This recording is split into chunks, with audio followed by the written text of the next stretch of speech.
بسم اللہ الرحمن الرحیم۔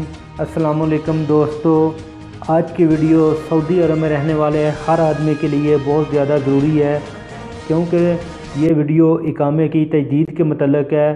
سعودی حکومت نے تارکین وطن کے اقامے کی توسیع کو کرائے کے معاہدے سے مربوط کرنے کا عندیہ دے دیا ہے۔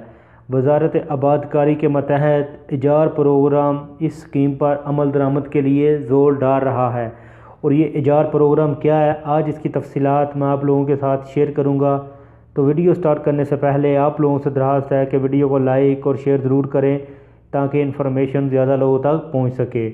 تو دوستو، اسٹریٹجک اداروں کے ڈائریکٹر عبدالرحمان السماری نے مکہ اخبار سے گفتگو کرتے ہوئے کہا ہے کہ متعدد سرکاری اداروں کے درمیان اسٹریٹجک شراکت کا فیصلہ کیا گیا ہے۔ اس کے تحت غیر ملکیوں کے ورک پرمٹ کا اجراء اس وقت تک نہیں ہوگا جب تک وہ سعودی کابینہ کی قرارداد 292 کے تحت ایجار نیٹ ورک پر کرائے کے معاہدے کا اندراج نہ کر لے۔ السماری نے اس موقع پر کرائے کے معاہدے کی دفعات کو واضح کیا۔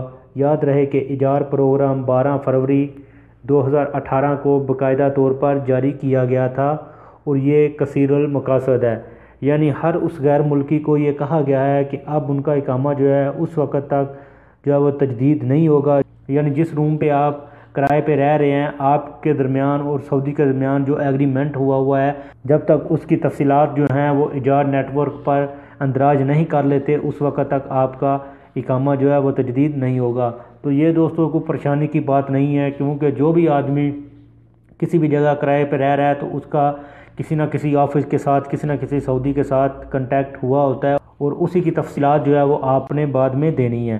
تو دوستو، یہ تھی آج کی ویڈیو۔ امید ہے آپ لوگوں کو پسند آئی ہوگی۔ ویڈیو کو لائک اور شیئر ضرور کریں تاکہ انفارمیشن زیادہ لوگوں تک پہنچ سکے۔